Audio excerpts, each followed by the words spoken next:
So Think Before You Sleep just made a video called It's Not That Bad, attempting to basically debunk the black pill and failing pitifully. If you actually don't know who this guy is somehow, he basically makes anti-woke content complaining about caricatures of woke people so he can make as much content as possible to feed his audience to make money. In this video, he basically does the usual spiel saying that it's your fault, that you just need to work harder, that there's no real societal problem, that it's all in your head, and that you just need to figure it out because there's no real issue and you're a bad person for even pretending like there is. The beginning of the video is him showing some TikTok clips and showing an example of, women who aren't terrible. That's not reality. Reality is a lot more like this. So how much would you want him to spend on a ring? Like $300. Not every woman cares about having a $40,000 ring. Of course, not all women are terrible, and maybe even most of them are decent. But the problem is that standards have changed and the societal landscape has changed. Socialization is much more difficult in many aspects, and that makes life way more difficult for young people nowadays. The evidence is partially this video itself. He made this video because he started witnessing more evidence of these kinds of situations by himself. Because on YouTube and on various social medias, people are starting to complain more and more about these issues because they affect them more, because they're real, because they have an effect on their lives. And these societal problems are downstream from the way our societies is set up, and they require actual solutions. But in this video, he basically pretends like there is no real issue, saying that the reason why young men just don't have relationships is because they suck. Maybe they didn't try hard enough, they didn't go outside to talk to people, which is, by the way, a terrible idea. Going outside and talking to random people in the street is not a real way of building lasting relationships. This is largely why 50% of adults have turned to online dating in the past year. Its effectiveness in terms of finding relationships is pretty bad. But once again, the reason why young men don't have relationships isn't because they just chose to suck, or younger women are dating older men, although some of them are. If you actually look at the numbers, it's not true. The reason why is because relationships are actually just less common nowadays because of many reasons. First, the fact that relationships, marriages, and children are much less desirable because for women, there is no economic incentive to form families anymore. In fact, family will often take away from their quality of life, requiring them to commit a sacrifice in their lifestyle that they have no real reason to commit. Second, children are far more of a liability since they are not needed for elder care or labor, but require far more resources than ever in terms of education and medical care, which is only getting worse with the growing rate of mental illness in young people, which is a whole nother rabbit hole. Third, the difficulty of accessing socialization is harming the social fabric deeply. This happens because of less communal spaces, larger cities, alienating work environments, an out-of-touch school system, the media, the internet, despair and substance abuse, who have now killed 264,000 Americans. So when we combine all these things, we get demoralized men who are giving up on college, we get very low birth rates who are only getting lower, destabilizing countries in multiple ways. Basically, we get a real problem. And putting a band-aid over it by just saying you need to work harder is never going to be enough. It needs to be actually addressed later on. He shows silly examples of people maybe making too much of a big deal out of appearance, trying to showcase the importance of appearance. But that's not really the point we're trying to make regardless. The reason why appearance has taken such an importance is because of a multitude of factors. Giving DBDR solid, good, genuine advice is as effective as trying to teach your dog to speak English. It'll usually just result with him thinking you're either A, a gaslighting normie, B, coping, C, someone who hasn't watched enough of his videos and wouldn't understand, D, a boomer who doesn't understand current times, or E, Chad Stacy that could never understand. This guy did his research. This is basically every black pillar that I've seen respond to criticism. They love to dismiss alternative opinions with non-arguments. They love to say things like, you're too old to understand the dating market, things have changed. The problem is that you literally are one of those people. If you actually watched DBDR's videos, if you understood what kind of person he is, you would never give this kind of vapid, superficial advice. His entire channel, the entire Blackpill, is a criticism of these kinds of simplistic, bootstrap rhetoric kind of advice, who just don't work. The obsession that people have with being saviors and, saying a couple words and somehow saving people's lives, it's never that simple. This problem is so much deeper, and people who pretend like it's not are gaslighting, because they're pretending like people who have real issues are making it up. And there's no social problem, there's no societal issue. It's not something legitimate, it's just a personal delusion that you have, and you just need to quickly dispel it and get back to work. It's ridiculous. If you want to know, if you want to know who DBDR is, DBDR is someone who was born in a very difficult situation, in a very difficult family. He was a single child, his two parents were neglectful of him, they separated at some point. His father was a drunk who would always ignore him, never talk to him. He would tell stories about how he would take him to the wilderness and show him dead deers with their brains cut out of their heads. It was terrible, and his dad would always give him this kind of ridiculous advice. He would always tell him to just, figure it out, and it was almost ridiculous. He would always complain about it.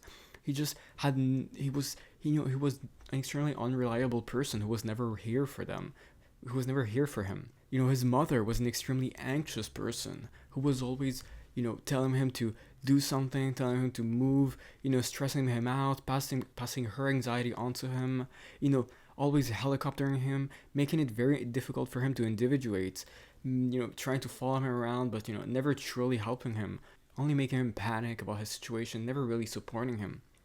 And all that made everything difficult for him. He had a lot of difficulty in that family. Not only did he experience, this difficult family, but he also received their genes. His father was an extreme drunk, was a big drunk who would always was always drinking. And DBDR himself had the same issue of alcoholism that he had a lot of difficulty getting through. And he talked often about how a lot of people in his family had an alcoholism problem. That's definitely genetic. His mother was an extremely anxious person. He would always talk about her crises, and how she would be panicking all the time, how she would be scared of everybody, and he got her anxiety too. That was a genetic thing. These things made his life very difficult. He had an unusual mind with strengths and weaknesses, but this kind of sensitive mind that he had, being put in a difficult situation, in a neglectful family, and later on in a terrible school system where he would get relentlessly bullied, mistreated, isolated from everybody. It made his life hell, and he would get just viciously bullied. He told terrible stories, and one of them he didn't even like to tell, but he actually got sexually assaulted when he was a kid. He had a very difficult life, and many of us had.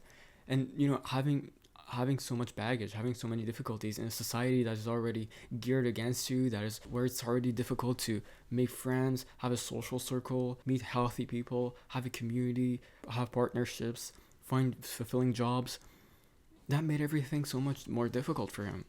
And he started panicking. He always had a talent for speaking and storytelling, and people in the comments didn't shy away from telling him that. They would always tell him how phenomenal he was, and he never even understood that himself, how good he was at actually telling stories. But he was unusually, how good he was at telling stories. He probably didn't think highly of himself because of how all the evidence that was given to him throughout his life of his incompetence. He had so many failures and so many people criticizing him and being unkind to him. He developed this sense that he was just in a piece of crap, but he never was. He had a lot of talents, and people just didn't show that to him. And he even refused to monetize his fame. He refused to monetize it, even when people told him to do it. It seems like he just always felt like he didn't deserve it, or that it wouldn't work out, or he was just didn't have enough willingness to actually put it together. And that's a sad situation, and many people are living similar situations. And when people are having these difficulties, when people are born in a difficult environment with a disadvantage over people because their mind is different, we try to understand that. We try to give it a little bit of compassion, to understand how society can better be shaped to accommodate these people, because they're valuable in a way. He could have been a tremendously valuable person differently. He could have received medicine, but he had a lot of difficulty in the medical system. The people who were prescribing him with medicine, when he went to therapy, when he went to, these places to talk with these professionals, they would always not understand him, make fun of him, just be completely out of it, completely unserious, give him meaning, prescribe him random things, and he just never trusted them. He never felt like they were reliable. He never felt understood. He never felt like it would ever even work for him. So he actually avoided medicine. He wanted to do it by himself, and many people are like that. Many people feel like it, you know, taking medicine is bad for their identity. But nobody was there to support him. No family, no friends, no medical professional, and that's a problem that's a problem of society. That's not a problem of his. That's a problem in our society, because we should have better healthcare for these people. Had he taken the medicine, it's very possible that he would have improved his life greatly. Who knows what kind of person he could have been? Who knows what his true potential was? Medicine can be extremely effective, can be very effective, but he never got the chance to take it, and later on he never got the chance to take it. And when you see something like this, you understand that you know giving advice to people, telling them to work harder, to bootstrap themselves, it's ridiculous. It doesn't work. It doesn't matter. It's not the way out of this problem. The way out of this problem is to give healthcare, to give good environments, to give good families, to give help to families so that they can maintain themselves in a healthy constitution, that they can live in good neighborhoods, that the world is safe to inhabit, that schools are good. It's a problem of our entire society. And very recently, people are talking about these problems more and more, because people are suffering more from these socially induced problems of loneliness and mental illness and things like that. And a lot of them have to do with the way our society is structured, and how mental health is just very underfunded, and the access is bad, and there's many issues like this. And we need to stop trying to tell people to just get better and work harder. It's ridiculous.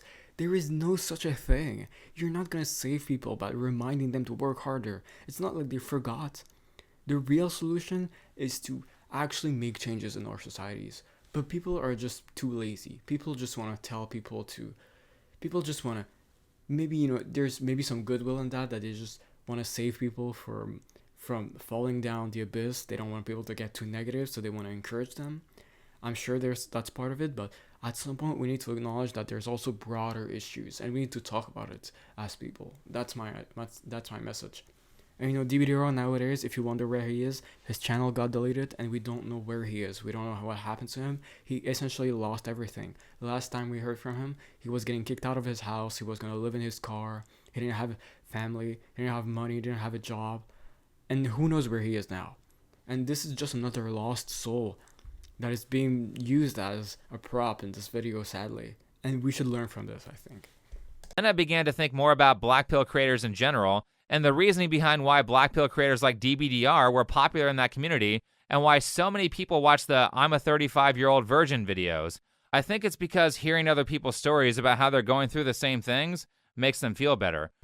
He says it's because people feel lonely and like to talk to someone. It's interesting. It's almost like it's a real problem that it's growing, and that's why it's getting traction. What truly matters, you cannot change. And what you can change doesn't matter all that much. Your entire life was determined the moment you were born. Like I said, these are the same things that woke people believe. You can't ever succeed because you were born black in the wrong part of town. Same shit, different day. Now he's calling us woke. I guess it's not that surprising. From someone who has 120 videos on wokeness, this guy is just ridiculous. What he's referring to here, without even realizing it, the common thing in between woke people and the black pill is material analysis. Material analysis is understanding the current material reality by looking at pre-existing material conditions in the past and how the world has been shaped by historical forces throughout time to create the conditions of the present day. It's actually a very insightful, thoughtful way of analyzing the world, and they're completely correct for seeing the world through that lens, because reality is shaped by the past. Our societies, our beliefs, our cultures, our norms, our politics are shaped by the way our societies were organized in the past, by resource scarcities, by the wars, by the conquests, by the physical constructions of our societies. And it's very important to acknowledge that, and we're doing the same thing, and in that respect, they're completely correct. They're not that dumb, As much as you'd like to believe that they're just stupid people who are fat and whatever, there's a lot of very smart people who believe things like this, and they're completely correct. And we're doing a little bit of the same. Obviously, they use their material analysis and apply it to certain marginalized groups to try to explain how oppression exists. And we're applying it to certain more modern social issues that affect relationships and things like that. But really, it's a very similar thing, and it's actually kind of interesting that we've both managed to reach something more productive at this point. But he is such a simplistic person who has the luxury of only experiencing his own life and not having to think about other people's lives and society at large. He can just live in his delusion that all of our actions come from an immediate personal choice and that everyone is responsible for themselves and themselves alone, and we just need to bootstrap up and work harder to get a better life. The reality is much less simplistic. We are shaped by our environments, and we need to become aware of that. Next, he goes on to argue the point that hard work isn't genetic for some reason, because apparently the body is complex and studies aren't great and people said that our biology is not that simple. Whatever, all that stuff doesn't matter. It doesn't matter because our decisions, our lives, the way all the events, all the decisions we make throughout our lives are produced as a result of the interaction between our biology and the environment around it. There is nothing else. I repeat, there is nothing else. If something isn't genetic or biological, it is environmental. And in this situation, when people are more than ever born in broken homes, are born with autism, ADHD, have to experience the terrible school system, are in poverty, are raised alone in isolated environments, by people who are just completely incompetent.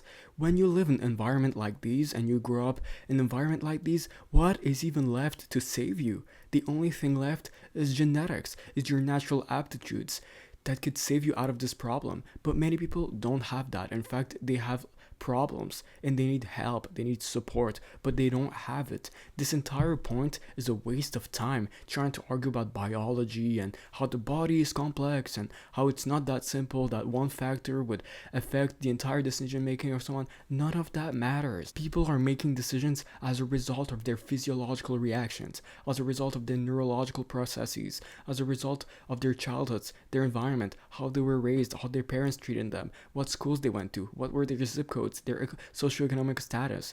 Everything they choose is predetermined by a multitude of variables, genetics being one of the largest ones, as evidenced by studies where twins are separated at birth and still have similar outcomes. Genetics is extremely important, and if you deny that, you can't help people who have ADHD, who have autism, who have mental disorders, who more than ever nowadays have mental illnesses and mental disorders, especially in young people. It's not normal. We need to look at these things. We need to question why they happened.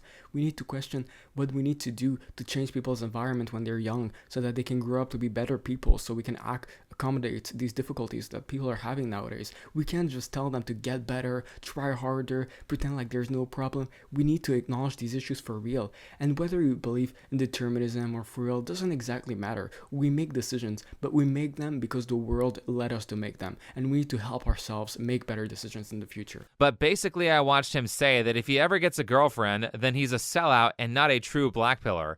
What kind of shit is that? His obscene dedication to being a true Scotsman for the sake of consistency basically ensures that he will never get something that he very obviously wants deeply. Because based on what he said in the past, the minute he gets a girlfriend, he's a grifter. And also in that same light, if he ever gets successful at YouTube through hard work and merit, then he's a sellout. It's funny, he criticizes Rehab for not wanting to be a sellout because he is a sellout. He's completely sold out. As soon as some random women gave him some attention, he did a 360 and started believing the complete opposite of what he used to say. He got some YouTube money, he experienced the good things in life, and he completely changed his mind and started just gaslighting people and pretending like there's no problems to everything. This is interesting because as much as he's annoying, this is actually showing us an example of how our environments shape us. If we were fortunate in the same way he became fortunate in his life, we wouldn't have all these bitter, angry beliefs. We wouldn't need to be angry and have so much negativity in our lives because we would see only goodness in our lives. He got access to some good things in life and he immediately did a 360. He immediately stopped believing the negative things because he had an incentive to just see the brighter side in life.